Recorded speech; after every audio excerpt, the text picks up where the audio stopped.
la zapette. Tu sais où elle est, la zapette? Non.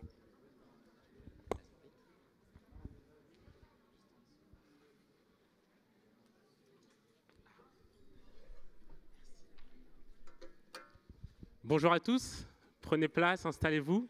Notre culte va commencer. Si certains sont encore dans le hall d'accueil, c'est le moment de venir nous rejoindre pour qu'on puisse démarrer ensemble notre culte. Je m'appelle Steven, j'ai la joie et le privilège de vous accueillir ce matin. Soyez vraiment les bienvenus. Et si vous êtes là avec nous pour la première fois, on est vraiment ravis de vous avoir et on sera aussi enchantés de faire votre connaissance tout à l'heure à la fin du culte. Et je voulais juste démarrer notre culte avec un petit temps de silence, qu'on peut juste prendre le temps de faire le vide pour vraiment pouvoir se centrer sur ce que Dieu a à nous dire ce matin. Prenons ensemble ce temps.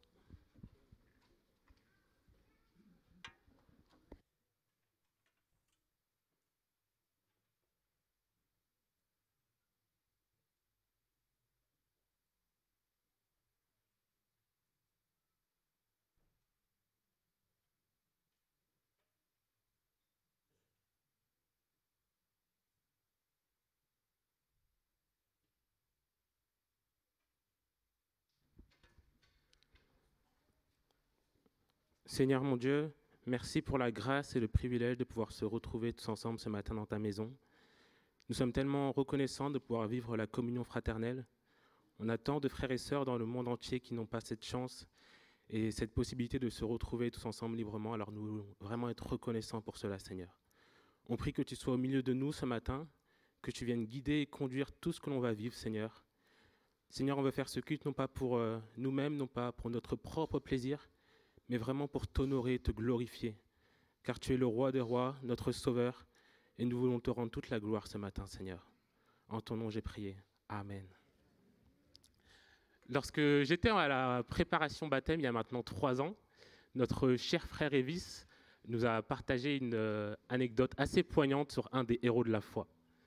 Cet homme que certains connaissent assez bien, c'est George Müller, un Allemand qui a vécu de 1805 à 1898, un homme ordinaire que Dieu a utilisé avec puissance.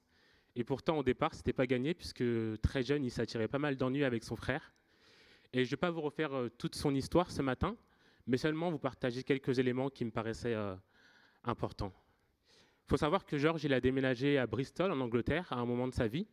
Et très rapidement, il a été touché et interpellé par la pauvreté qu'il a pu constater dans cette ville. Et il s'est alors demandé une chose, comment il pouvait venir en aide aux personnes pauvres afin de pouvoir aider les plus démunis.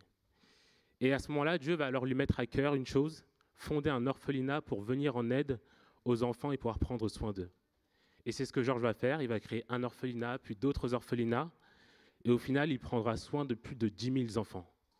Mais je voulais surtout mettre l'accent sur un aspect bien particulier qui m'a interpellé le concernant, c'est que dès le départ, Georges s'est dit qu'il allait demander de l'argent à personne pour financer son orphelinat.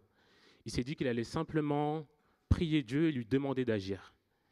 Et effectivement, c'est ce que Dieu a fait, puisqu'il connaissait tous les besoins de l'orphelinat, et il a toujours pourvu et toujours répondu aux prières. Et souvent de manière assez extraordinaire et miraculeuse. Et cela nous montre que vraiment Dieu connaissait les besoins de tous ces milliers d'orphelins que Georges a accompagnés. Et la vie de cet homme témoigne de l'immense bonté et fidélité de notre Dieu. Et dans le psaume 100, au verset 5, il est écrit « Car l'Éternel est bon, sa bonté dure éternellement et sa fidélité de génération en génération. » Dieu est bon et cette bonté parfaite qui le caractérise fait qu'il nous aime. Le passage nous montre aussi que Dieu est fidèle de génération en génération. Dieu n'a pas changé, les amis. Le même Dieu qui a accompagné fidèlement George Müller, c'est aussi le Dieu que nous louons aujourd'hui. Dieu est le même hier, aujourd'hui et pour l'éternité. Amen. Et il faut savoir que les bontés de Dieu, elles ne sont pas épuisées. Dieu, il a encore plein de choses pour nous, pour pouvoir qu'on puisse le louer, pour qu'on puisse l'adorer. Dieu est venu montrer qu'on peut compter sur lui. La grâce de notre Dieu est sans limite et c'est pour cela qu'on peut espérer en l'Éternel chaque jour de nos vies. Car sa bonté ne faillit pas et elle ne faillira jamais. Et l'équipe va nous conduire dans un temps de louange. on va avoir l'occasion de prendre des chants qui nous parlent notamment de l'amour, de la bonté de Dieu. Et je ne sais pas dans quel état d'esprit tu es venu ce matin.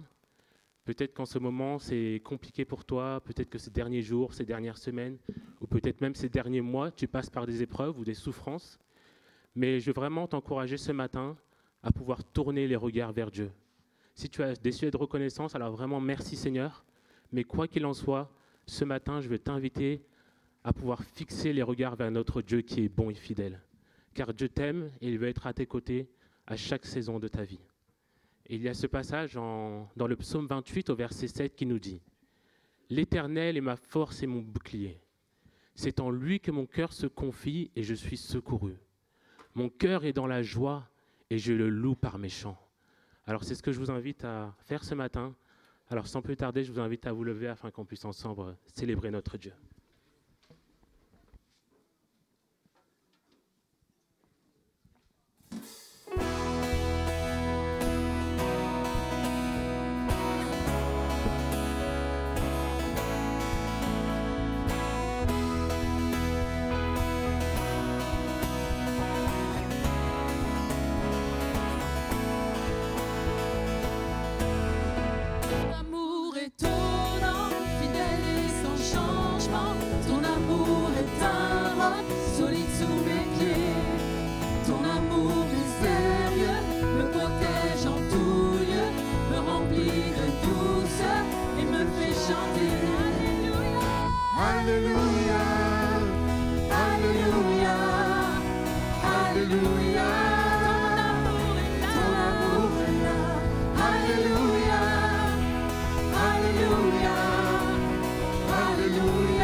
Notre Dieu est bon et on veut le chanter encore ce matin. Encore et encore et encore. Que tous les peuples, de toutes les générations, du plus jeune au plus ancien, que tout le monde loue le Seigneur ce matin.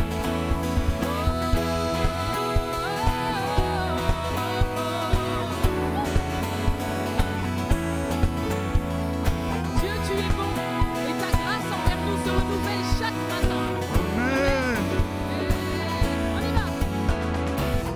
Tu es bon et ta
Tu es bon. Vent, soleil ou pluie, vent, soleil ou pluie. Mon cœur te redit. Tu es bon tout le temps. Tu es bon. Encore une fois, un cri sur mes lèvres. Un cri sur mes lèvres. Ma vie te Ma vie te célèbre. Tu es bon. Tu es bon.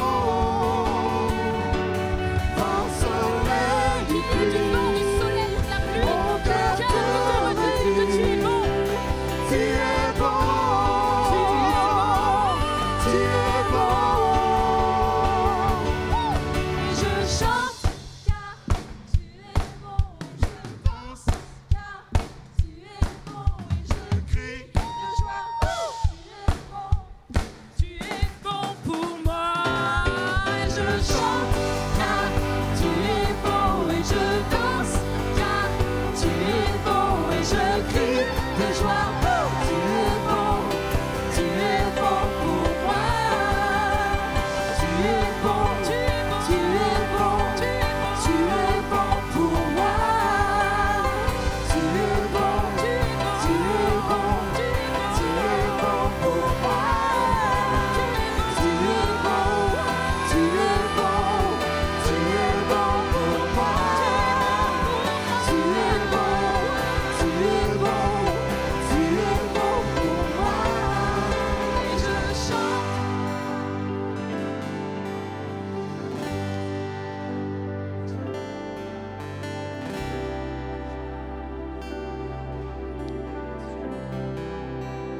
Encore une fois, proclamons-le. Et je chante car tu es bon et je danse car tu es bon et je crie de joie.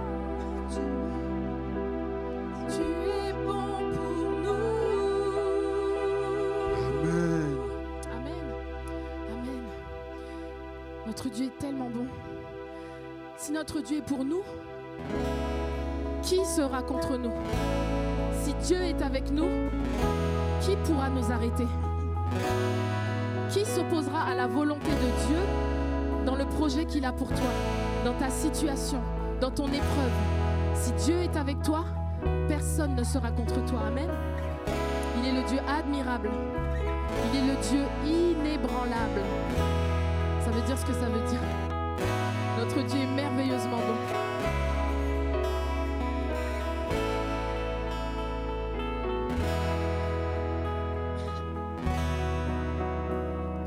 Tu transformas l'eau en vin, toucha les yeux de ta main, nul n'est comme toi, comme toi. Dans nos ténèbres tu brilles, tu nous redonnes la vie, nul n'est comme toi.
le Seigneur, lui seul. Amen, Jésus. On va laisser partir les enfants, rejoindre leur classe, que le Seigneur les accompagne dans leur apprentissage et que les moniteurs, les personnes qui prennent soin d'eux soient bénis et renouvelés.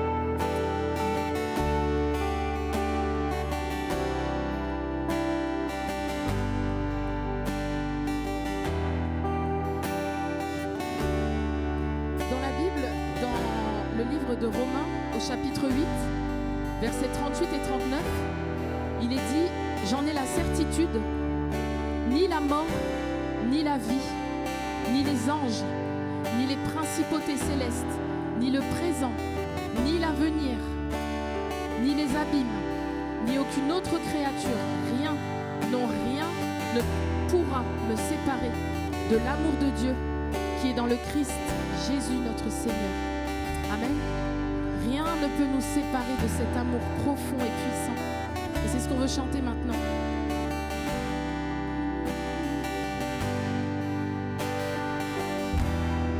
Avant mes premiers mots, tu me connaissais déjà. Oui, tu es si bon envers moi.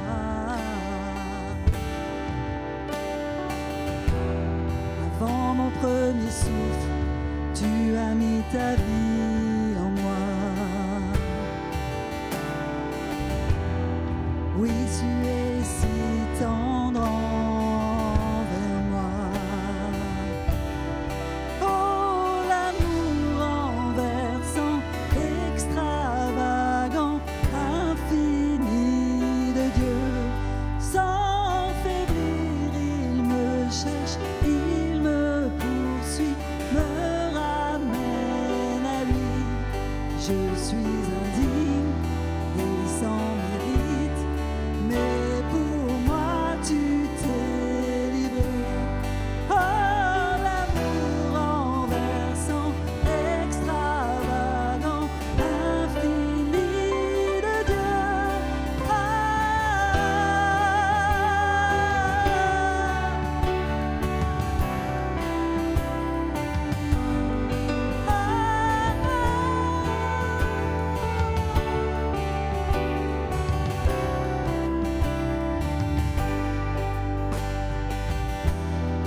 Je te rejetais, sans relâcher tu m'aimais. Oui, tu es si bon envers moi. Je me sentais vain, tu m'as offert la croix. Oui, tu es si tendre envers moi. Oh, l'amour renversant, extravagant, infini de Dieu. Sans faiblir, il me cherche, il me poursuit, me ramène à lui. Je suis indigne et sans mérite, mais pour moi tu t'es livré. Oh, l'amour renversant, extravagant, infini de Dieu.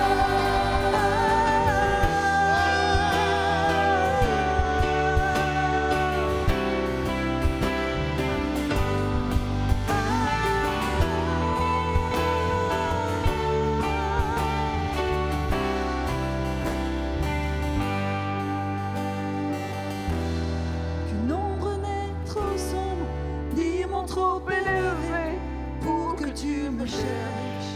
Amen. Aucun mur ne peut résister, ni mensonge tenir, sans fin tu me cherches.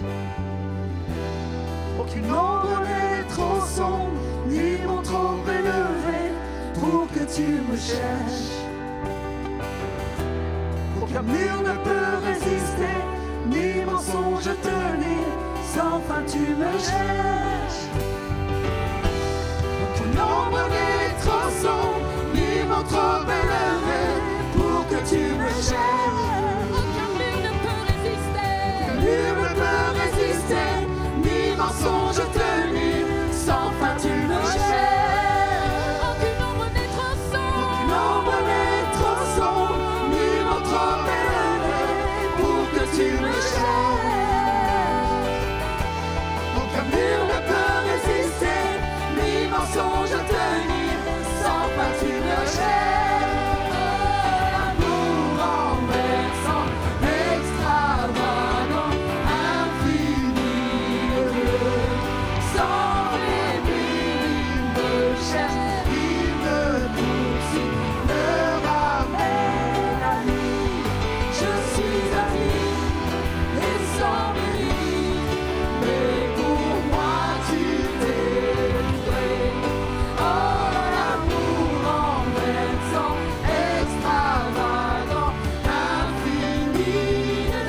mensonge tenir, sans fin tu me cherches.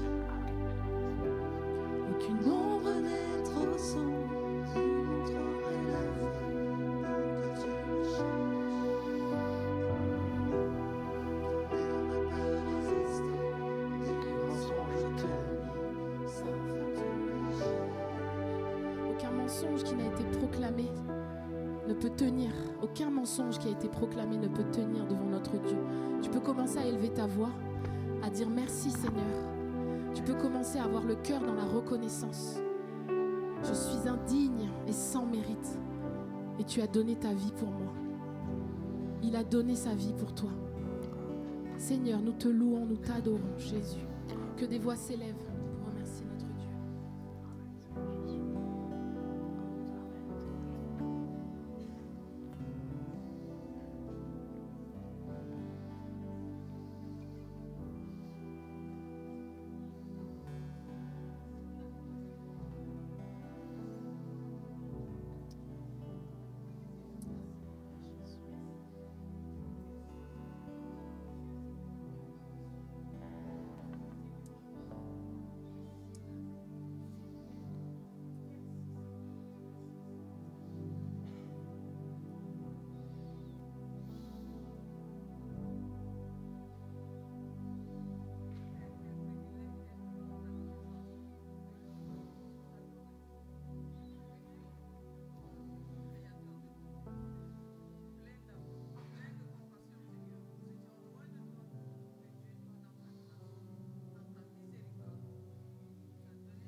Seigneur Jésus-Christ, nous avons chanté « Nul n'est comme toi ». C'est la raison pour laquelle nous t'adorons, c'est parce que nul n'est comme toi. Aucun homme sur cette terre, aucune femme sur cette terre, aucun personnage du passé, du présent ou de l'avenir ne peut être comparé à toi. Nul n'a vécu comme toi, n'a accompli ce que tu as accompli. Nul n'a parlé comme toi et a prodigué la vie par ses paroles. Mais nous ne connaissons aucun Dieu qui soit allé jusqu'à donner son Fils unique, sa vie, pour nous assurer de cet amour et de ton désir de nous réconcilier à toi, de ta volonté de nous pardonner et de mettre nos péchés loin au plus profond de la terre pour que plus rien ne puisse nous séparer, faire obstacle à une relation avec celui qui nous a créés et nous donne la vie. Nul n'est fidèle comme toi. Ô Seigneur, de combien d'infidélités, de manquements, d'erreurs sont marquées nos vies. Mais toi, tu demeures fidèle. C'est pourquoi nous voulons vraiment t'adorer. C'est pourquoi, oui, nous chantons, nous prions, nous levons nos mains vers toi, Seigneur, pour t'exprimer un peu de cet amour, de cette reconnaissance, de ce désir de t'adorer vraiment, Seigneur. Et nous te prions pour que tout ce temps de culte te soit vraiment agréable, qu'il soit marqué par la sincérité, par le fait que tout ce que nous pouvons dire, Seigneur, soit vraiment ce qui est au plus profond de nos cœurs. C'est notre désir, Seigneur. Aide-nous à te rendre un culte, en effet, qui te soit agréable. Et Père, nous avons besoin de t'adorer, mais nous avons besoin de ta vie.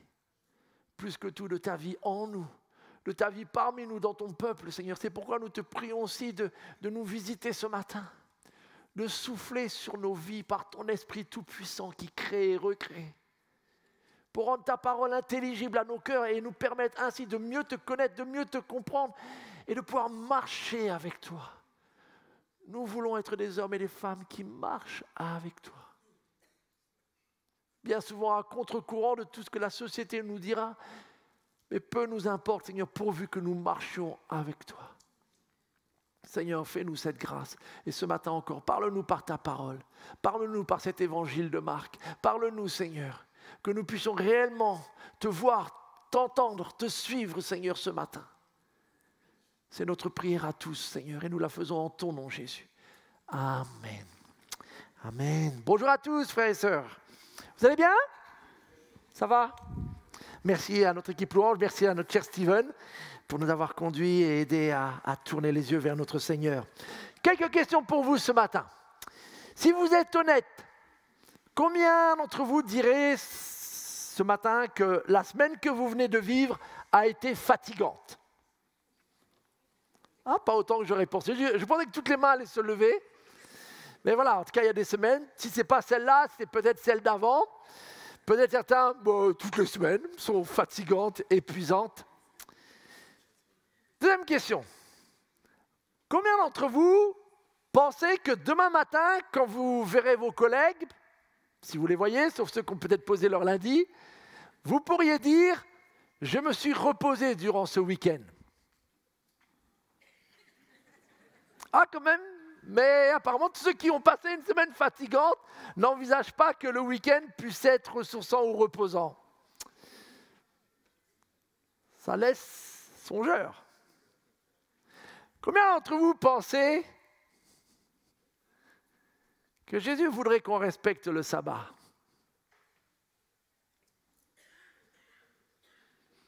On ne va pas y répondre tout de suite. On va lire l'évangile pour cela. Et on va lire l'évangile de Marc à nouveau, à la fin du chapitre 2 et le début du chapitre 3.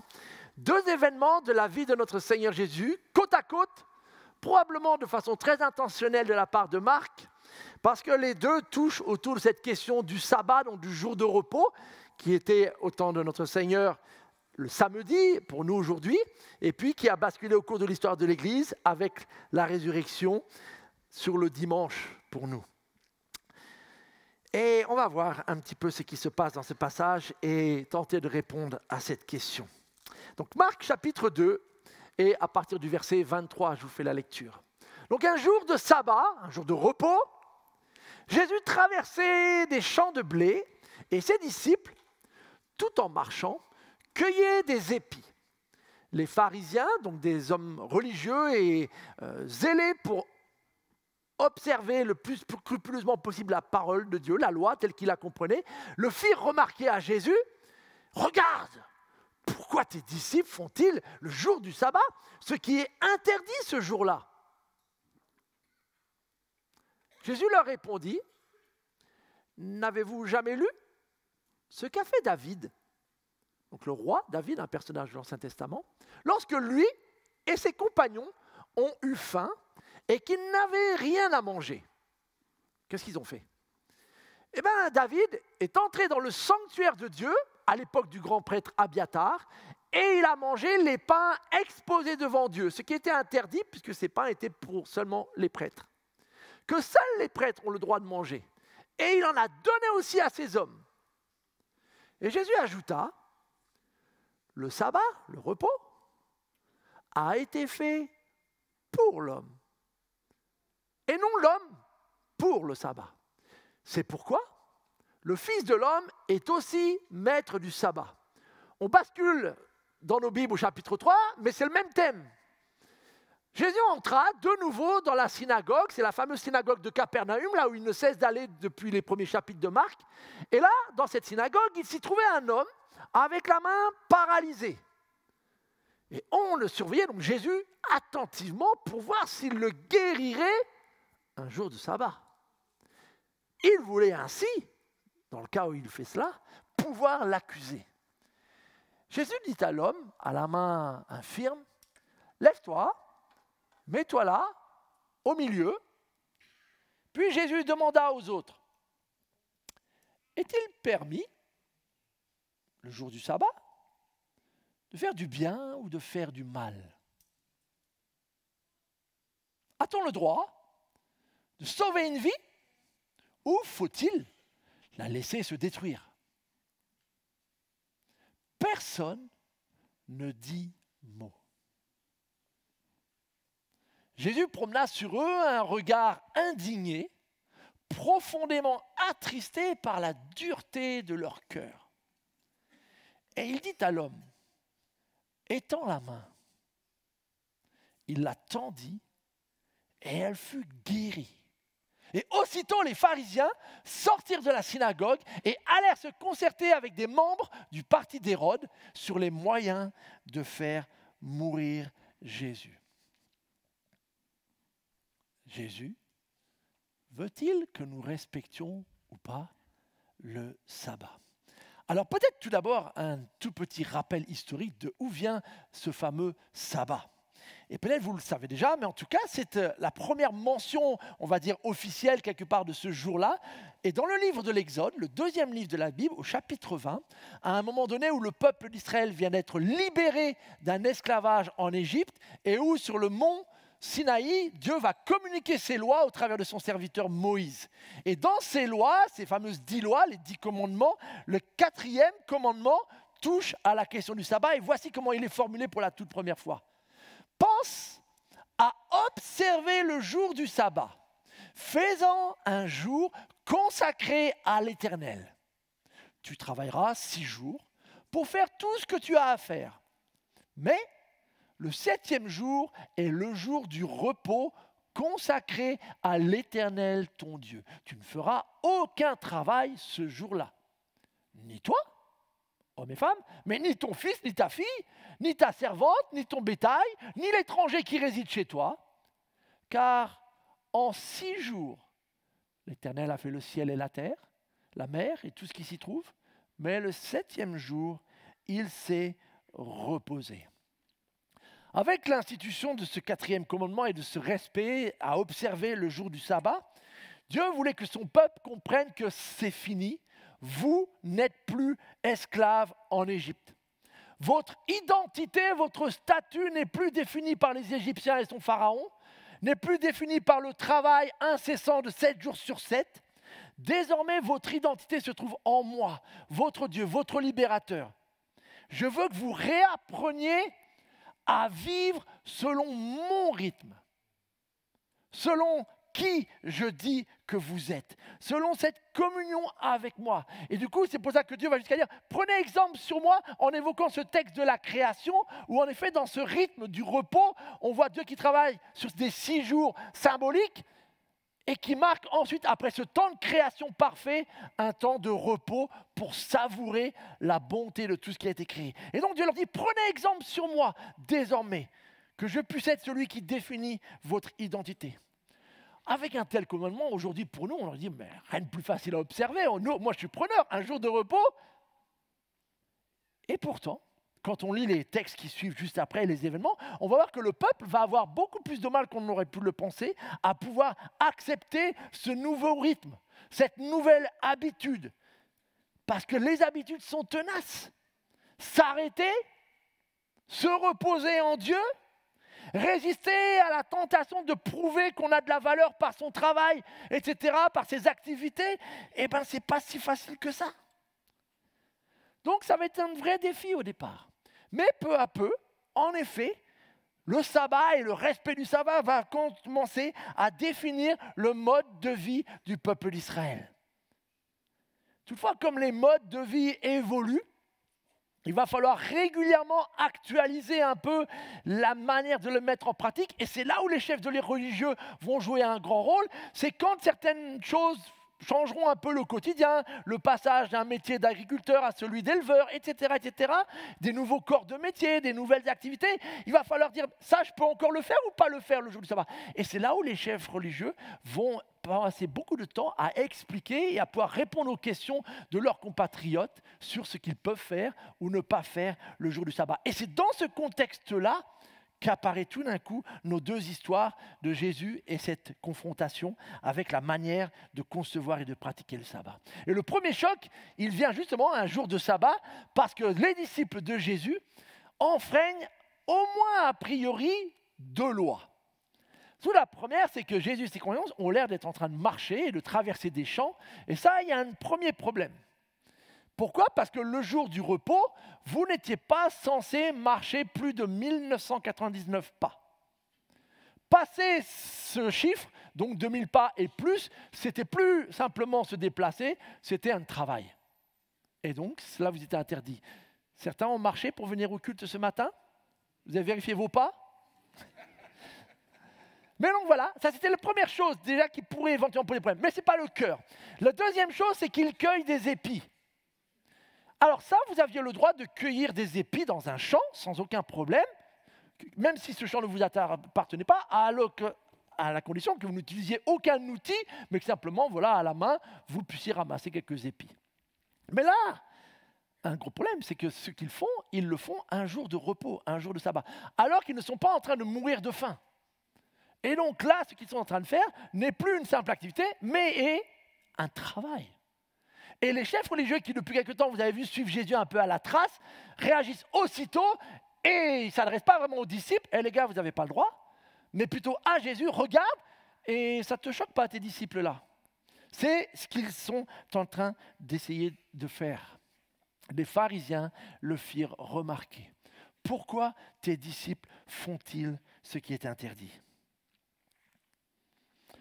Avec ces mots, vous voyez que peu à peu dans les passages qu'on a lus, il y a ces 4 mots-là qui sont revenus à plusieurs reprises. Interdit, le droit, pas le droit, accusé, permis, pas permis, etc.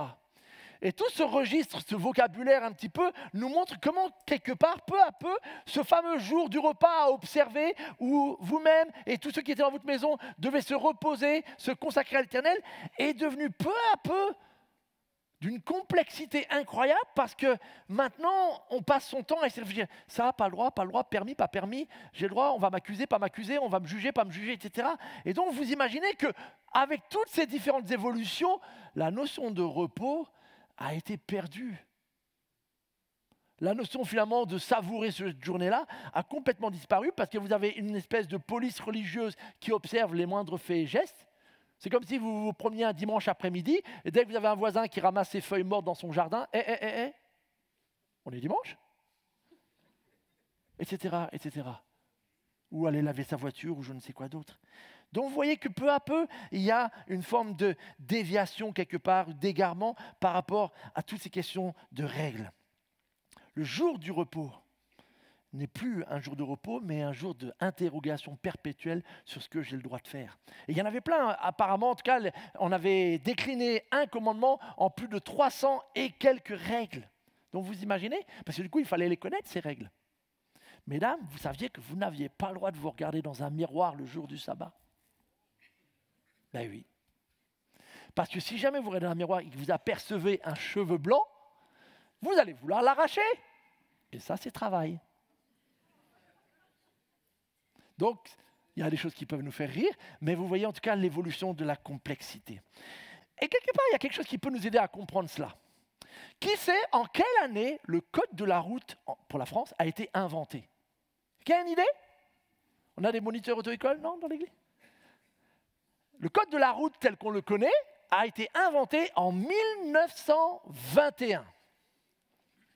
Et depuis, comme vous le savez tous, pour ceux et celles qui ont étudié, le code de la route a été mis à jour, embelli, étoffé, etc. et tout au long des années, des éditions quasi annuelles ont été faites pour le maintenir à l'heure du jour et suivre l'évolution de l'urbanisme, des voitures, etc., etc. Ce qui est assez incroyable, c'est que, savez-vous combien de panneaux il y avait en 1921? 4 panneaux. Vous imaginez? Nous aurions tous eu notre code du premier coup. Et ça laisse rêveur parce que je ne veux pas révéler quelques secrets familiaux, mais certains de ma famille ont joué un peu avec le feu, avec le code de la route. Mais 4 panneaux. Et aujourd'hui, il y en a plus de 500. Pour pouvoir atteindre le même objectif, se déplacer en sécurité avec des véhicules motorisés sur les routes, il nous a fallu ajouter année après année tout un ensemble de panneaux pour toujours le même objectif, arriver à nous déplacer sans nous percuter les uns les autres. Mais parce que les choses évoluent, parce que les voitures évoluent, parce que les routes, les vitesses, etc., etc., donc des fois des raisons compréhensibles. Mais ce qui est assez révélateur, c'est qu'en fait, même si on augmente le nombre de panneaux, qui pense pour autant que nos routes sont plus sûres? Oui et non. Hein. Cette semaine, dans ma rue, qui est pourtant un sens, on peut rouler que dans un sens, il y a un véhicule qui, je pense, a passé, et il était plus dans les 70, là où on devrait être à 30. Hein. Donc on se rend bien compte que la multiplication de panneaux ne garantit pas forcément le respect du sens de tout cela, à savoir nous déplacer avec le maximum de sécurité pour nous et les autres. Et c'est ça le problème qui s'est passé et que le Seigneur Jésus est en train de confronter quelque part. C'est que de un commandement dont le but essentiel est un repos consacré à Dieu, on s'est noyé dans des règles et on a perdu en chemin l'essentiel. Et c'est pour ça que quelque part le Seigneur Jésus ne répond pas vraiment à la question. Et il ne dit pas, ah oui, c'est vrai, mes disciples, Pierre, tu arrêtes ça, tu poses les épis de blé tout de suite. Non. En fait, Jésus pose même une question, et ça c'est son art à chaque fois. Vous avez des questions, moi j'en ai aussi. Et donc il leur pose une question. Et vous, les gars, n'avez-vous pas lu ce que David a fait un jour? Et il fait référence à un événement de la vie du roi David, où à un moment donné, David doit fuir, n'ont rien mangé depuis, on estime, au moins plusieurs jours, donc eux, en l'occurrence, sont morts de faim, et ils entrent dans le temple, et là, il y a des pains qui sont là exposés depuis quelques jours, que normalement, seuls les prêtres sont censés, et David les prend et les mange. Et le prêtre ne dit rien, aucun problème. Pourquoi Jésus raconte cette histoire? Quel est le lien? En fait, Jésus veut avant tout les recentrer sur une chose. Et en fait, il est en train de se comparer à David. Il n'est pas en train de rentrer dans leur jeu, c'est permis, pas permis, ah oui, j'aurais peut-être dû leur dire qu'ils n'ont pas le droit, etc. Non. Jésus est en train de se dire, vous voyez David et ses compagnons, moi et mes disciples, c'est exactement la même chose. David venait d'être oint par Samuel, mais n'était pas encore roi officiellement, lorsqu'il a fui et mangé ses pains. Jésus est officiellement accrédité par son Père. Celui-ci est mon Fils bien-aimé. Jésus est déjà le roi, mais il n'est pas encore reconnu comme roi par tous. Et il est en train d'agir d'une manière toute différente qui fait qu'il a autorité pour définir ce qui est vraiment un enfreint du sabbat ou pas. Et c'est pour ça qu'il enchaîne aussitôt avec ce parallèle avec David en leur disant et en leur rappelant en fait la vérité de départ. Le sabbat a été fait pour vous, pour l'homme, pour que vous vous reposiez. C'était un cadeau de mon Père et non pas un carcan fait de plein de règles où maintenant c'est à vous de rentrer dedans, c'est à vous de vous y plier, c'est à vous de vous y soumettre, c'est à vous de vérifier que vous ne l'enfreignez pas, que vous ne faites pas ce qui est interdit ou ce que vous n'avez pas le droit, etc., etc., etc. Et Jésus enfonce le clou en déclarant carrément, c'est pourquoi le Fils de l'homme est aussi le maître du sabbat, le maître du repos. Et là, vous vous rappelez ce titre de Fils de l'homme, c'est la deuxième fois qu'il apparaît chez Marc. La première fois, j'ai parlé dessus il y a un petit mois, je crois, où Jésus avait déclaré cette parole. Et vous saurez que le Fils de l'homme a le pouvoir de pardonner les péchés. Le Fils de l'homme, c'est un titre que Jésus va beaucoup utiliser pour parler de lui-même, qui vient de Daniel, un chapitre dans l'Ancien Testament, où à un moment donné, il y a cette vision que Daniel a, alors qu'il se trouve justement à Babylone. Et là, il a une vision céleste d'un événement très important. Et voici ce qu'il dit dans cette vision. Ouh, c'est un peu petit, pardon. Sur les nuées du ciel, je vis venir quelqu'un semblable à un fils d'homme. C'est de là que vient l'expression. Donc on dit bien semblable parce que c'est quelqu'un qui a comme l'apparence humaine, donc comme un fils d'homme. Mais on est dans le monde céleste. Donc il le décrit comme autant qu'il peut et il voit que cet fils d'homme, il s'avance jusqu'au vieillard âgé de nombreux jours. Voilà une image peut-être un peu qui peut nous surprendre. C'est quoi? C'est le Père Noël? Non, non. C'est une image descriptive pour nous décrire le Dieu Père sur son trône, à la vie infinie. On est dans un langage symbolique de l'Apocalypse. Et donc, âgé de nombreux jours, et on le fit approcher devant lui. Donc ce fils d'homme s'approche du trône de Dieu, et regardez ce qui se passe. On lui donna la souveraineté et la gloire et la royauté. Attendez, Dieu donne ça à un homme? Non, comme un homme. En fait, Dieu est en train de donner ce qui appartient à Dieu, mais à un Dieu qui ressemble à un homme, au Dieu qui va s'incarner peut-être. Et regardez ça continue. Et tous les peuples, toutes les nations, les hommes et toutes les langues lui apportèrent leurs hommages. Attendez, on ne rend que hommage à Dieu. Et là, ils rendent hommage à un fils d'homme. Et sa souveraineté est éternelle. Vous voyez bien qu'il n'est pas en train de parler d'un petit roi, on n'est plus en train de parler de David là. On est en train de parler du roi éternel, mais incarné donc avec cette apparence de fils d'homme. Et donc sa souveraineté est éternelle, elle ne passera jamais. Et quant à son royaume, il ne sera jamais détruit. Donc voilà le texte d'où apparaît ce titre. Et Jésus affectionne ce titre-là parce qu'il est moins ambigu que la notion de Messie. Et donc c'est ce titre-là qu'il va souvent revendiquer pour lui-même. Et on revient à notre passage où Jésus est en train de dire, ce Fils de l'homme qui reçoit domination, souveraineté, qui sera, il a l'autorité sur le jour du repos, sur le sabbat. Donc la seule et bonne manière de vraiment comprendre le sabbat, c'est de bien comprendre qui est Jésus-Christ. Parce que lui seul peut nous donner ce véritable repos. Donc voilà en tout cas dans le premier clash. Mais ce n'est pas fini, on va continuer. Mais voilà en tout cas ce que je veux déjà nous montrer avec ce passage. Parce que malheureusement ça ne suffit pas et il y a un deuxième conflit qui se déclenche aussitôt. Et là cette fois-ci, c'est comme un dimanche, ou en tout cas on est à la synagogue. Et là cette fois-ci, Jésus se trouve dans cette synagogue-là. Et il se trouve qu'il y a aussi dans cette même synagogue quelqu'un qui a la main paralysée. Et regardez de nouveau l'attitude, vous imaginez l'ambiance pendant la célébration? On le surveillait attentivement pour voir s'il guérirait un jour de sabbat. Pourquoi guérir? C'est le mot thérape qui a donné thérapeutique, thérapie, etc. Et tout. Donc s'il va le soigner. Pourquoi? Parce que soigner, c'est travailler. Et donc si Jésus fait ça un jour de sabbat, en plus il y a quelqu'un dont la vie n'est pas en jeu, il ne va pas mourir de sa paralysie. Donc il n'y a aucune urgence. Si tu veux lui faire du bien, t'attends demain. Mais pas aujourd'hui. Aujourd'hui, c'est sabbat. C'est comme ça. Et donc, vous voyez que ça va très loin parce qu'en fait, ils veulent voir ce que Jésus va faire, dans quel but, il voulait ainsi pouvoir l'accuser.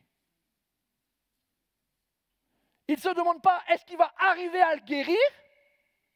Parce que ça fait déjà plusieurs fois qu'ils assistent à des scènes et qu'ils disent, c'est fort probable qu'il le fasse, donc soyons prêts au cas où il le fait, pour lui tomber dessus. Et dire, là, tu vas trop loin. Tu ne respectes pas nos règles, tu ne respectes pas nos lois, tu ne respectes pas la loi de Dieu telle que nous la comprenons. Voilà l'ambiance qui se passe. Et ce qui est marrant, c'est que Jésus, qui n'est pas dupe, il va carrément provoquer la situation. Puisqu'il va dire, tiens, viens là, écoute, mets-toi là devant tout le monde, vas-y, tends ta main paralysée, désolé, fais ce que tu peux, mais devant tout le monde, Jésus anticipe. On est un peu dans la même histoire que vous savez quand il y avait cet homme paralysé qui est bien devant tout le monde, et tout le monde est là, qu'est-ce qu'il va dire, qu'est-ce qu'il va faire? On est exactement dans la même situation, sauf que cette fois-ci, Jésus a une question. Et puisque vous aimez bien les questions de savoir qui a le droit, qui n'a pas le droit, moi j'en ai une pour vous aussi. C'est exactement comme ça. Donc on est vraiment dans une joute verbale entre chefs religieux et notre Seigneur. Et il reprend le même langage. Vous aimez bien la question, est-il permis? J'en ai une pour vous alors. Est-il permis, le jour du sabbat, de faire du bien ou de faire du mal? Est-il permis, le jour du sabbat, de sauver une vie? Est-ce qu'on a le droit? Ou est-ce qu'au contraire, puisque c'est un jour de sabbat, il faut la laisser se détruire? Et vous voyez comment c'est pervers en fait quand on est dans le jeu des règles. C'est que la réponse est tellement évidente que pour autant personne n'ose la formuler. C'est ce qu'il nous est dit. Personne ne dit mot.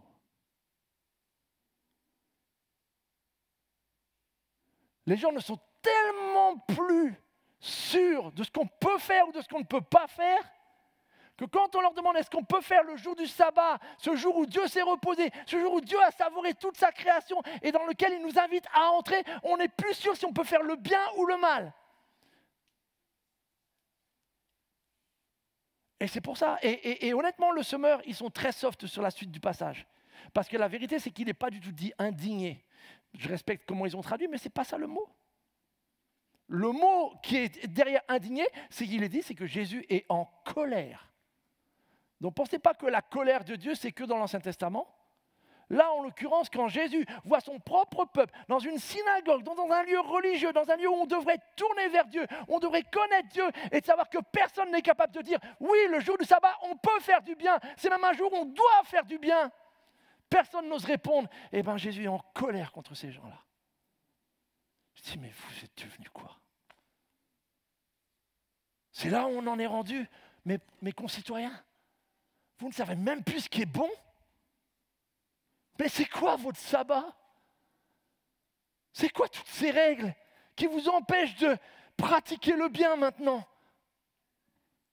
Il est profondément attristé par la dureté de leur cœur. Et là, mes amis, où nous avons la preuve que des règles ne peuvent pas changer les cœurs. On le sait au plus profond de nous, mais malheureusement, quand les cœurs sont endurcis, vous pouvez ajouter des règles et des règles, vous n'arrivez pas à changer les personnes. Les règles n'ont jamais changé, et si je reviens à mon illustration du code de la route, vous savez très bien qu'on peut rajouter des panneaux et des panneaux, le stop, vous pouvez le mettre en grand, en petit, etc. La vérité, c'est que si je n'ai pas envie de le respecter, je ne le respecte pas. On peut mettre 50, 60, 70, 90, la vérité, c'est qu'au fond de moi, il y a une force ici qui me dit, je roule à la vitesse que je veux. On est comme ça. Et vous pouvez me mettre autant de règles que vous voulez. La seule chose, c'est quand on tape un peu dans le portefeuille. Mais sinon, en dehors de cet argument-là, malheureusement, il y a une force en nous qui fait que même les règles, et même si parfois elles partent d'un bon sentiment, on peut finalement arriver à en détourner le sens pour le faire venir à notre avantage. Et c'est là où c'est dangereux. Et là, honnêtement, je pense que ça peut nous concerner pour ceux d'entre nous qui avons beaucoup d'années de vie chrétienne. Qui d'entre nous a plus de 20 années de vie chrétienne? Oh, on a un bon nombre quand même. Je suis désolé de vous dire, mais je pense qu'on est un peu plus encore en danger que de quelqu'un qui commence avec la vie chrétienne. Et Laissez-moi l'illustrer ce que je veux dire par cela.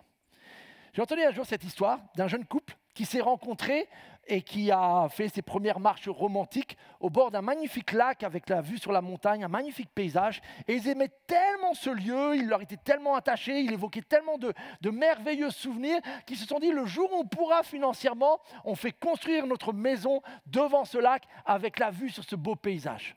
Et on mettra une immense baie vitrée de façon à ce qu'on puisse toujours voir ce paysage qui évoque tellement de bonnes et de belles choses pour nous. Et ils ont pu réaliser leur rêve. Ils ont construit cette maison, ils ont mis en place la magnifique baie vitrée, vous voyez, donc ça laisse rêveur. Et vous imaginez le matin, vous prenez votre café, le midi vous mangez, le soir vous vous couchez, et vous pouvez toujours admirer une vue comme ça. Le problème, c'est que ces amis, ils avaient des invités, souvent à la maison. Et puis des fois, les invités, ils s'approchent et puis ils mettent les mains sur la glace. Et puis des fois, les invités, ils ont des enfants. Et les enfants viennent et puis ils mettent les mains sur la glace, sauf qu'eux, avant, ils ont mangé une glace ou du gâteau au chocolat. Et donc, en fait, au fur et à mesure qu'ils avaient du monde à la maison, ça devenait de plus en plus un peu stressant d'être sûr que les gens n'allaient pas mettre toutes leurs sales pattes sur la vitre. Parce qu'après, il faut la nettoyer, la baie vitrée, etc. Et, tout, et ça prend du temps, etc. Et donc, c'était devenu un stress peu à peu. La vitre, la baie vitrée, elle doit rester nickel chrome. Et en fait, le stress a tellement monté qu'un jour, ils ont fait installer des stores. Et quand j'ai entendu cette histoire, j'ai dit, voilà un magnifique parallèle de ce qui peut se passer des fois dans notre vie chrétienne. Parce qu'en fait, au tout début, pourquoi est-ce qu'elle est là, la vitre? Pour le paysage. Mais à un moment donné, il y a cette espèce d'évolution dans notre rapport qui fait que tout d'un coup, on est de plus en plus préoccupé par la vitre au point qu'on ne voit même plus la vue. Et quand on est chrétien de longue date, au tout début, quand on a commencé, qu'est-ce qui nous a touchés? L'amour de Jésus. La grâce de Jésus, sa bonté, une réponse à la prière. C'était cette expérience où on a l'impression qu'il est là, il répond, il prend soin de moi, j'ai vu sa main agir dans ma vie, etc. etc. Et donc on est plein, on vient au culte, le culte il peut être à 8h du matin, on est là, peu importe. On est plein d'enthousiasme, plein de ferveur. Lire la Bible, il n'y a pas de souci, pasteur, j'aime ça, etc. Et tout. Ça me fait tellement du bien et tout. Et puis avec les années, une certaine forme de routine se met en place. Et on peut perdre un peu ce premier amour quelque part. Sauf qu'on en vient toujours à l'église. Mais que maintenant, quand on vient un peu à l'église, ce matin c'est ennuyant, Manu, hein, t'as pas trouvé? Ouais, il est lourd. Et puis c'est long en plus. Hein. Et puis ce matin, je sais pas ce qu'ils avaient à la louange, je les ai trouvés mous un peu, etc. Oui, puis tu trouves pas que c'est mieux quand ils chantent ce chant-là? Oui, et puis. En fait, qu'est-ce qui se passe? On est de plus en plus préoccupé par la vitre. On voit de moins en moins la vue. Le pourquoi la vitre existe, le pourquoi la louange, la prière, la Bible existe, peu à peu, c'est la vitre qui compte. Et c'est pour ça que je dis que quand on a beaucoup d'années de vie chrétienne, nous sommes plus en danger que cela, et que c'est exactement ce qui s'est passé. Un jour de repos en Dieu a été obstrué par des multitudes de règles qui ont fait qu'il n'y a plus de repos du tout. On n'a toujours pas répondu à la question. Du moins pas encore. Jésus veut-il alors que nous respections le sabbat? Et peut-être si on s'arrête là, on pourrait en penser ou conclure ou être tenté de conclure que non. En lisant les clashs que Jésus est en train d'avoir avec les chefs religieux, j'ai plutôt l'impression que non, il faut se débarrasser de toutes ces règles, etc. Et puis en tant que chrétien, on le sait, on n'est plus sous la loi, n'est-ce pas? Donc du coup, que chacun fasse ce qui lui plaise, etc. Et comme ça rencontre tellement d'échos dans notre société où on doit tous faire ce qu'on sent bon, ce qui nous plaît, ce qui nous est agréable, et qu'il ne faut surtout pas commencer à avoir un avis ou oser dire que le choix de l'autre, etc. est mauvais, on pourrait avoir cette impression que, non, débarrassons-nous de toutes ces règles. Et donc, quelque part, plus de sabbat. Mes frères et sœurs, notez bien une chose. Et c'est important de l'évoquer parce que quelque part, qui d'entre nous a du mal à être d'accord avec Jésus dans ce passage-là? Pas grand monde. On est tous d'accord qu'en effet, il y a un problème. Mais on voit moins quel est le problème aujourd'hui. Et je voudrais quand même soulever une chose, c'est que Jésus ne dit pas « le Fils de l'homme annule le sabbat », mais le Fils de l'homme est maître. Et ce n'est pas la même chose. Le Fils de l'homme est le maître du repos.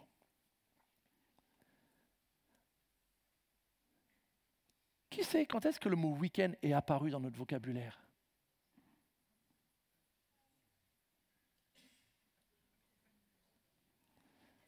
Mais l'apparition de ce mot, mes amis, il n'est pas si anodin. Je fais ma petite enquête parce que j'étais très curieux, ça fait partie des questions que je me posais depuis pas mal de temps, et grâce à ce message-là, j'ai pu répondre à ma question. La toute première fois, la première trace qu'on a de l'apparition du mot week-end, c'est en 1870, en Angleterre. Il serait apparu dans les cabinets littéraires, enfin non, on ne dit pas ça, les cafés littéraires, pardon, pas les cabinets, les cafés littéraires en France en 1907. Et c'est seulement en 1945 qu'il va commencer à rentrer peu à peu dans le vocabulaire en France. Mais vous savez qui l'a inventé, ou qui l'a peu à peu amené? Les patrons d'industrie. Voyez-vous, parce qu'en fait, le rythme avant, jusqu'à 1800 et quelques, etc., c'était 6 jours de travail, 1 jour de repos, avec, bien sûr, en général, à l'époque, une assez grande pratique religieuse. Donc 6 jours au travail, 1 jour avec Dieu et sa famille. Et puis, comme le travail avec les industries et les usines en Angleterre devenait de plus en plus pénible, les gens ont commencé à se dire, mais on ne peut pas tenir ce rythme-là. Et les patrons étant conscients, la naissance aussi des syndicats venant aussi, et les conditions de travail, etc., et tout, aidant, il y a eu peu à peu la requête d'un 2e jour de repos. Et comme il y avait aussi des personnes qui étaient de la communauté juive dans nos sociétés, dans les industries, dans les entreprises, on s'est dit, puisque eux, ils auraient vraiment à cœur plutôt le samedi, on va donner désormais 2 jours. Et donc les entreprises, les chefs, Taylor, etc., les grandes entreprises ont validé, Henry Ford aux États-Unis, ont validé peu à peu la notion de 2 jours de repos, avec du coup 2 jours côte à côte, qui ont fini par donner le week-end, la fin de la semaine. Bon, on pourrait se dire, on a gagné, on a maintenant 2 jours pour arriver à vivre le sabbat. On devrait y gagner. Sauf que qu'est-ce qui s'est passé en fait dans les faits? On avait 6 jours de travail, 1 jour avec Dieu. 6 jours de travail, 1 jour avec Dieu. On a eu désormais 5 jours de travail, 1 jour de shopping, 1 jour avec Dieu. 5 jours de travail, 1 jour de shopping, 1 jour de loisir. 5 jours de travail, 2 jours de shopping. 5 jours de travail, 2 jours de loisir. 5 jours. Et en fait, au fur et à mesure avec le week-end, on a gagné en jours de repos, mais on a perdu en Dieu. Et vous voyez comment des fois, juste des changements de vocabulaire ne sont pas si anodins que ça, parce que spirituellement, nous y avons perdu le repos. La preuve. Qui, avant nous, en termes de génération, a eu autant de jours de repos, autant de congés que notre génération?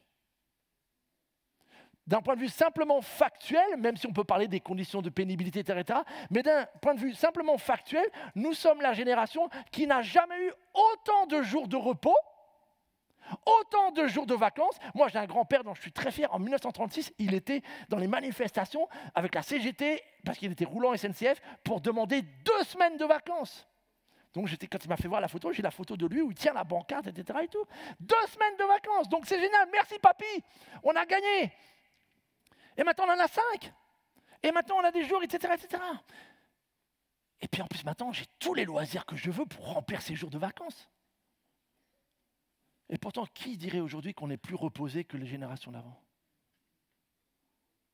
Qui dirait que nous sommes une génération qui a beaucoup moins de problèmes avec la fatigue?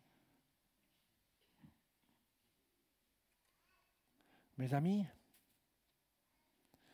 l'excès de travail nous tue, mais l'excès de loisirs nous tue. Pas de la même manière, c'est beaucoup plus subtil.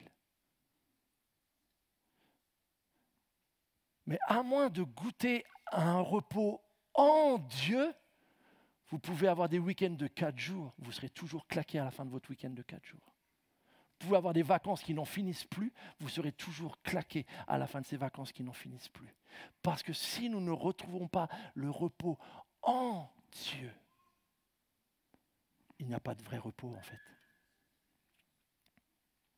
Un esclavage de travail ou un esclavage de loisirs aboutit au même résultat.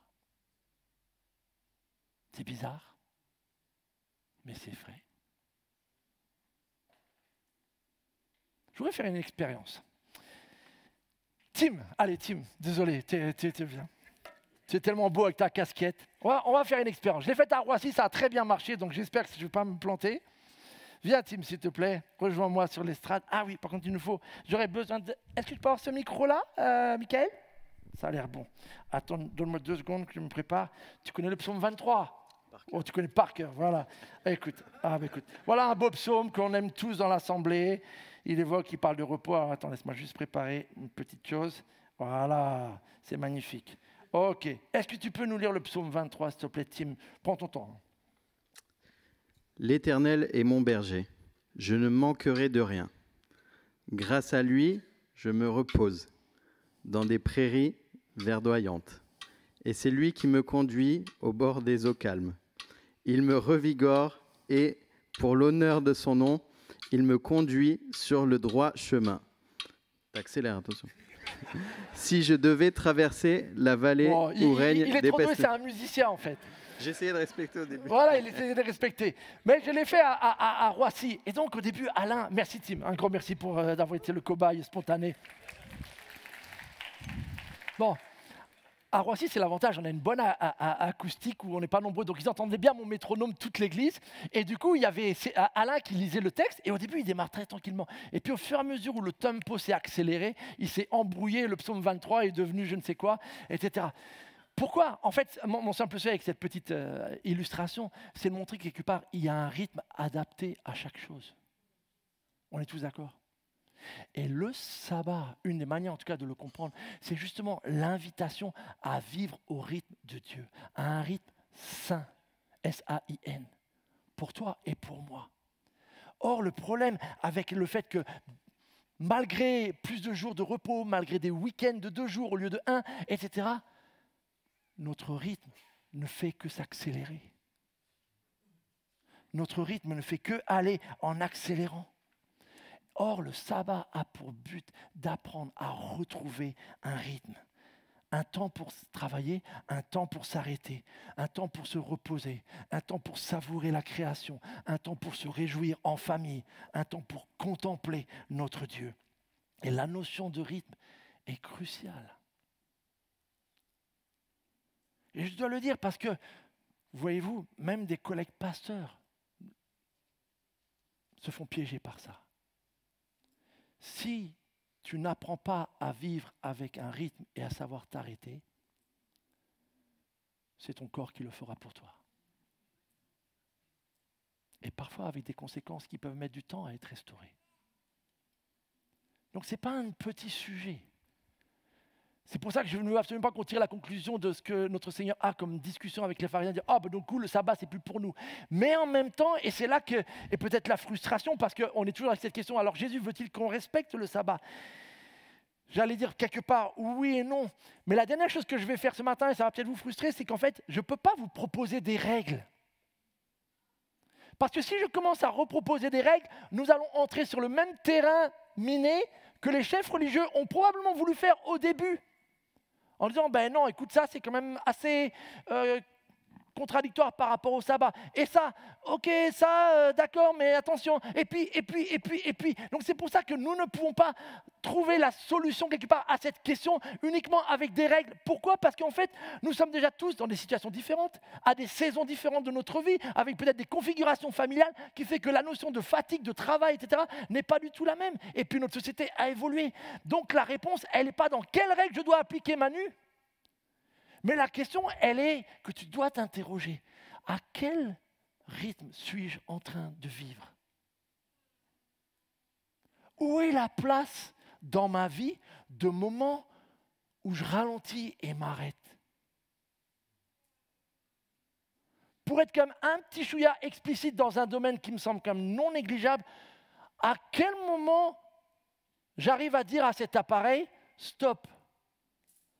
Aujourd'hui, je voudrais un peu vivre comme par le passé et avoir un temps où j'arrive à regarder les personnes et à entendre et à ne pas être incessamment interrompu par une notification, un nouveau score dans un match de foot, etc., au point qu'en fait mon cerveau... C'est ce qui se passe à l'intérieur de nous, mes amis, au niveau de notre âme.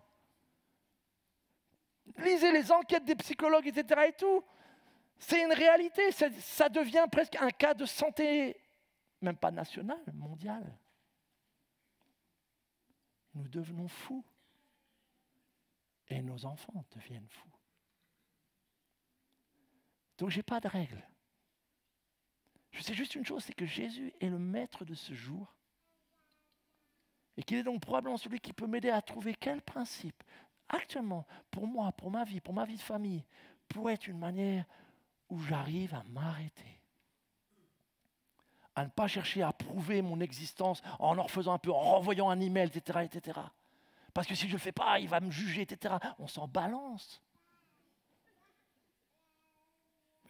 Juge-moi de ce que tu veux, c'est pas grave, c'est un jour où je suis là pour mon Dieu.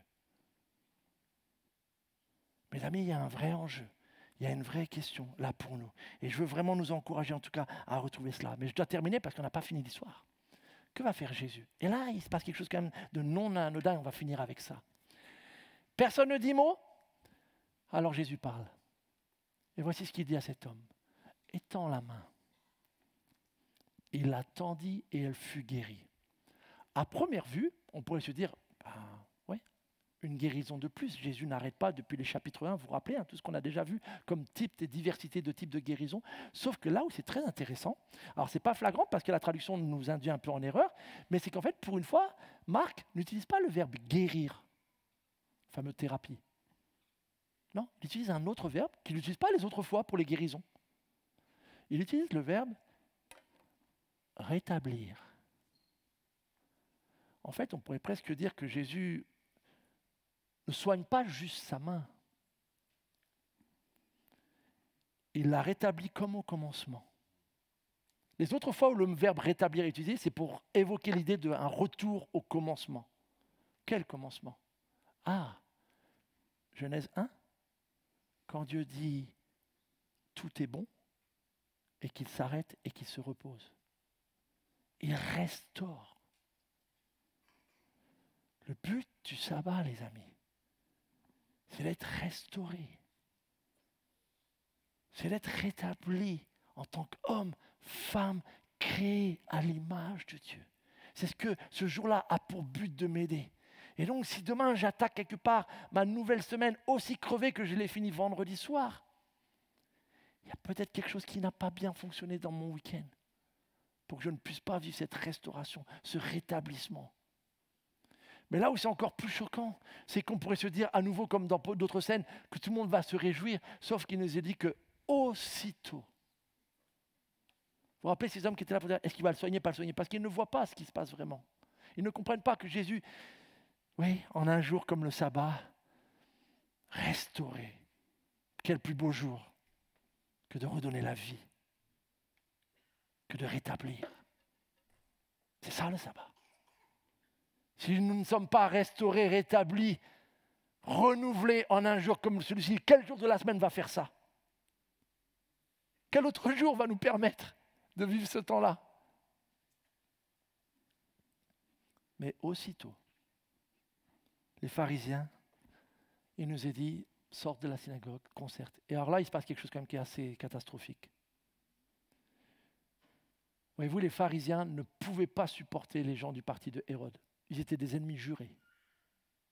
Pour la simple et bonne raison que les pharisiens voulaient que leur peuple soit vraiment dirigé par la loi de Moïse et que ce soit un retour à un Israël tel qu'eux le concevaient, alors que Hérode, ceux du parti d'Hérode étaient prêts à tous les compromis avec les Romains. Donc c'était des personnes qui étaient diamétralement opposées sur, on pourrait dire quelque part, un hémicycle politique. Pourtant, malgré leur opposition, un jour même du sabbat, ils n'ont aucun souci pour se réunir et pour comploter la mort de Jésus. Vous voyez combien les règles peuvent aveugler? Et en fait, on a un véritable endurcissement. On n'est qu'au chapitre 3 de l'évangile de Marc. Et depuis quelques chapitres, vous avez vu comment déjà ils se sont forcés. Jésus qui guérit, qui pardonne, blasphème. Jésus qui s'assoit avec des païens, avec des gens de mauvaise vie, choquant. Jésus qui ne respecte pas et qui ne pratique pas le jeûne, choquant. Jésus qui... Là, c'est même plus si choquant. Ce gars-là, il faut en finir. Mais voyez-vous, Jésus, sachant ça, a quand même restauré cet homme. Moi, j'en conclus que même si il devait le payer de sa vie, Jésus était prêt à guérir cet homme pour nous permettre, vous et moi, de retrouver le sens du repos. Même pour ça, le Seigneur est prêt à donner sa vie. Il l'a fait, mes amis. C'est pour vous dire à quel point cette question de repos, de retour, de rétablissement en nous d'une saine manière de vivre n'est pas un sujet anodin. Ma prière vraiment pour chacun d'entre nous, c'est que nous puissions apprendre à cultiver ce repos. Et ce repos, il se cultive justement dans cette résurrection de notre Seigneur. Il est le maître. Tout comme il est le maître du sabbat, il est le maître de ce dimanche qui est ce jour. Bien sûr, il est le maître, et je sais, mais il est aussi le maître de toute ma semaine, bien évidemment. Mais attention, parce qu'avec ce genre d'argument, en voulant dire que tout est pareil, on finit par aussitôt tout perdre en même temps. La question, ce n'est pas de refaire du dimanche un nouveau sabbat légaliste. La question, c'est où est ce moment où tu te reposes en Jésus-Christ ressuscité, et où tu prends le temps, et où tu te reposes, et où tu savoures. Mes amis, Jésus veut que nous puissions respecter un tel jour, parce qu'il est pour notre bien. Prions. Seigneur Jésus-Christ, tu as donné ta vie à la croix pour nous pardonner toutes nos fautes. Et combien nous t'en sommes infiniment reconnaissants de savoir que tous nos péchés, Seigneur, sont pardonnés. Mais nous savons que dans ces péchés, il n'y a pas juste peut-être des règles morales que nous aurions enfreintes, Seigneur. Il y a aussi parfois le fait de ne pas savoir vivre la vie que tu nous appelles à vivre. De ne pas arriver à prendre en compte ce que tu nous as donné pour notre bien, et notamment l'art de savoir vivre sur un rythme sain, réaliste, où il y a une place pour le travail, pour te glorifier au travers de ce que nous pouvons faire, mais où il y a aussi une place pour pouvoir savourer cette communion avec toi, cette communion fraternelle, cet temps, Seigneur, avec des moments de... Voilà, nous pouvons savourer, apprécier tout ce que tu nous as donné, ta création, un bon repas, un bon moment en famille, etc., etc.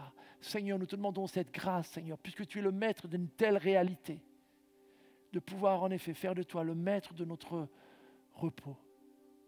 Sois le maître dans notre semaine, évidemment, Seigneur, mais sois aussi le maître de ce temps où nous voulons aussi, Seigneur, nous ressourcer en toi, nous reposer en toi.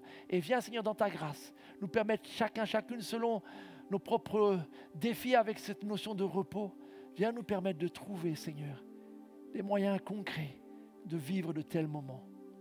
Aide-nous, Seigneur, parle-nous, éclaire, Seigneur, dans ta grâce, nos réflexions, et que nous puissions ensemble, Seigneur, de plus en plus, en effet, vivre à ce rythme qui nous permet, Seigneur, de nous réjouir en toi, le ressuscité. Amen.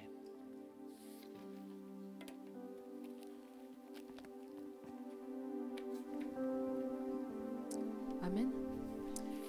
Oui, que le Seigneur nous aide à faire taire toute cette agitation, tout le bruit qu'il peut y avoir autour de nous, dans nos vies, dans notre quotidien. Je vous invite à prendre une minute pour réfléchir à tout ce qui vient d'être dit.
Dans ce moment, dans le calme de ta présence, quand le bruit fait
j'ouvre mon cœur, Seigneur.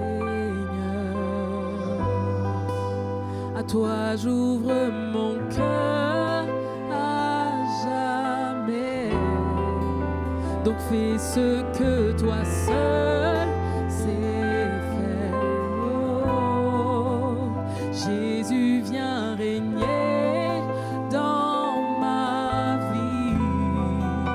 À toi j'ouvre mon cœur, Seigneur. À toi j'ouvre mon cœur à jamais. Donc fais ce que toi seul sais faire.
Je veux m'approcher de toi, laisser mes peurs derrière moi. Seigneur, viens toucher ma vie à nouveau.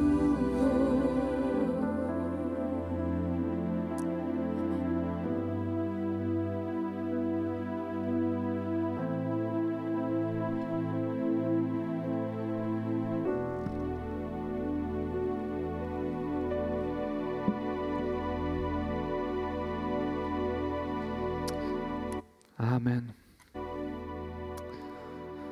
Comme chaque dimanche, il y a une équipe qui est disponible pour discuter, prier avec nous sur la gauche ici de l'estrade. Donc n'hésitez pas à la fin du culte à vous y rendre si vous voulez parler avec quelqu'un, prier avec quelqu'un sur cette thématique. Quelques annonces pour terminer. Il y a une annonce que je fais toujours à la fin, un peu à la va-vite, mais cette fois je vais la faire au début. On a chanté des chants, on a prié, on a loué Dieu avec nos paroles. Et une autre façon de le faire, c'est de le faire aussi avec ce que Dieu nous a donné. Et on appelle ça une offrande dans notre église. Et vous avez des urnes qui sont sur les côtés en sortant de cette salle, de la salle de culte, dans laquelle vous pouvez mettre une louange à notre Dieu, en donnant une offrande, une partie de ce que Dieu vous a donné, une partie financière que vous aurez préparée avec joie. Donc n'hésitez pas, chaque dimanche, elles sont disponibles, vous pouvez mettre dedans tout simplement. Sinon, vous pouvez le faire en ligne aussi sur notre site internet directement. Vous cliquez sur le petit bouton sur la page d'accueil « Faire un don » et vous avez toutes les informations, soit pour mettre en place un virement automatique, soit pour le faire par carte bancaire, si vous préférez des moyens électroniques pour le faire. Donc n'hésitez pas, si vous avez des questions, venez nous voir. Et à côté des urnes, vous avez aussi un petit flyer qui explique justement ce qu'est l'offrande, pourquoi le faire et pourquoi on croit que c'est important dans notre vie d'église et à quoi servent ces offrandes aussi. Donc n'hésitez pas à prendre le petit flyer pour vous renseigner et pour avoir toutes les informations et aussi le RIB de l'église, je crois qu'il est dessus aussi. Donc n'hésitez pas à faire ça. Autre annonce, c'est que vendredi dernier, on a eu notre réunion de prière comme on fait chaque mois, toutes les premières semaines du mois. Et nous avons prié plus particulièrement pour les chrétiens persécutés dans le monde. Où Geneviève, avec Manu et Clément, nous ont donné beaucoup de témoignages. On a eu l'occasion d'entendre des témoignages, de prier, de voir des vidéos aussi. Et ils nous ont parlé d'une pétition qui a été mise en place justement pour soutenir toutes les églises qui se trouvent au sud du Sahara, avec tous les chrétiens, les milliers de chrétiens qui sont persécutés, certains qui doivent même quitter leur lieu de résidence parce qu'ils sont persécutés. Et donc il y a une pétition qui a été mise en place, afin de pouvoir avoir du poids au niveau diplomatique sur les gouvernements. Et donc on est tous invités à prendre position et à signer pour soutenir nos frères et sœurs des communautés donc subsahariennes, de l'Afrique subsaharienne. Donc pour remplir et pour signer cette pétition, deux options pour vous ce matin. Soit vous scannez le QR code qui est là-haut, si vous préférez des moyens électroniques, soit vous vous rendez à l'espace bienvenue où il y aura notre super Geneviève qui sera là-bas avec des papiers et des stylos où vous pourrez signer et vous positionner pour soutenir donc ces chrétiens. Donc n'oubliez pas de le faire à la fin du culte si vous avez ça à cœur. Autre information, c'est que mesdames, il y a un événement Vaillant qui arrive pour vous en ce mois de novembre, donc le 21 novembre avec les thématiques « Comment trouver ma place dans ce monde ?» Et encore une fois, c'est notre super Geneviève qui sera l'oratrice pour cet événement-là. Donc, mesdames, vous pouvez vous inscrire aussi avec le QR code pour participer. Et puis aussi, allez au point info, il y a une personne qui sera là pour prendre vos inscriptions. Alors, petites informations au niveau de cette soirée. Mesdames, c'est Mireille qui m'a donné les informations. Donc, si vous avez besoin d'une garderie, c'est tout à fait possible. Lors de votre inscription, vous aurez la possibilité de le mentionner. J'ai besoin d'une garderie. Et donc, on a une équipe qui va s'occuper de garder vos enfants si vous le mentionnez. Si vous avez la possibilité aussi d'apporter un bon dessert pour pouvoir partager des bonnes choses entre vous, ça serait super. Et puis dernière info, c'est que le dress code, parce qu'il y a un dress code maintenant pour Vaillante, ce sera au coin du feu de la cheminée. Est-ce que ça vous parle ça ? Donc petit plaid, petit pull vert, petites chaussettes molletonnées, etc. Donc c'est le dress code pour cet événement. Donc l'info qu'il faut retenir, c'est de vous inscrire avec le QR code ou alors à l'espace bienvenue. Autre info, c'est que dimanche prochain, on va avoir dans 2 semaines, on va avoir notre culte, un culte de baptême. Et petite particularité, c'est que c'est l'après-midi. Ce sera à 15h. Il y aura un culte le matin, comme d'habitude. Et puis, il y aura un culte de baptême l'après-midi avec 5 frères et sœurs qui ont pris la décision de se faire baptiser.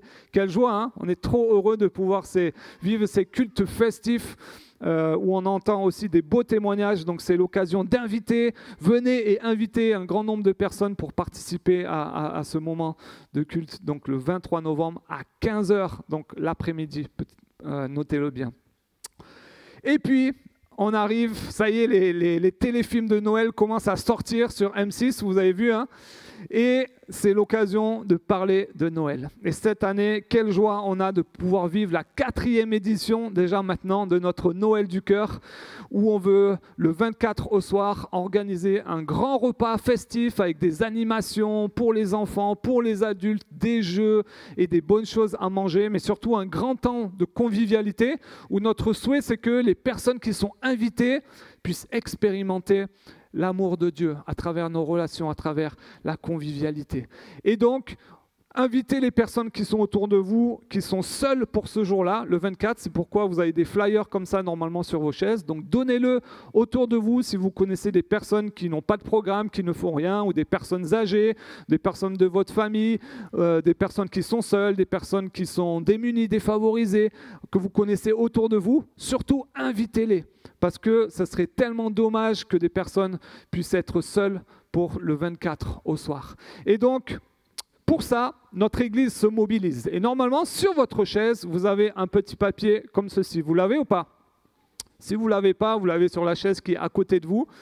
Ou en tout cas, vous pouvez en trouver à côté de vous.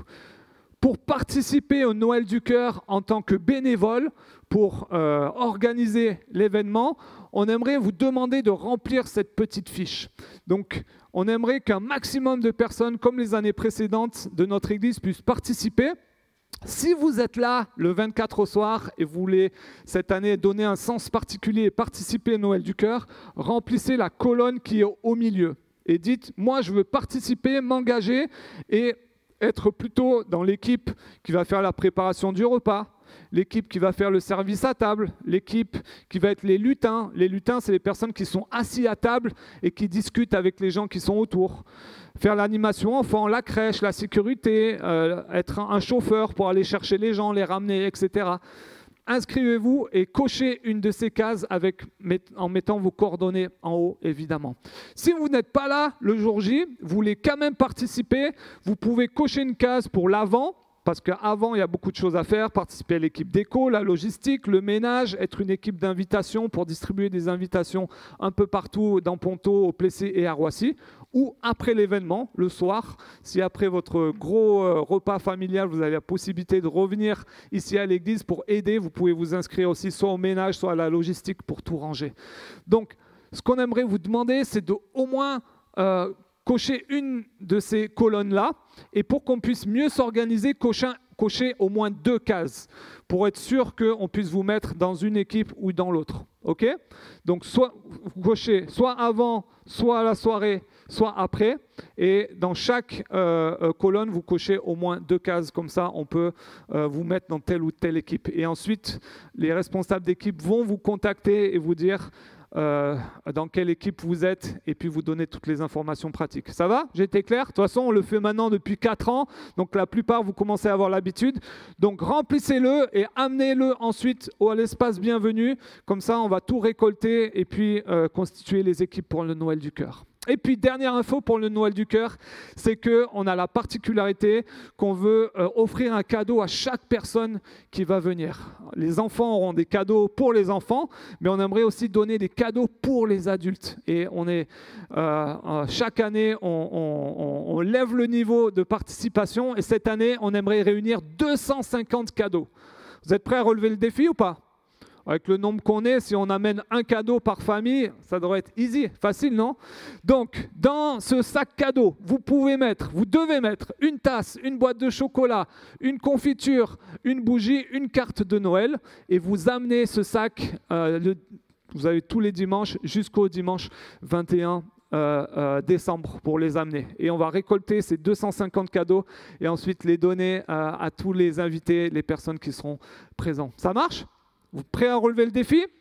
Alors j'ai vu plein qui ont pris des photos, c'est super, mais rassurez-vous, on a fait des petits flyers que l'équipe accueil va vous distribuer à la sortie avec tout le contenu du sac, comme ça vous pouvez le ramener chez vous et ne pas oublier.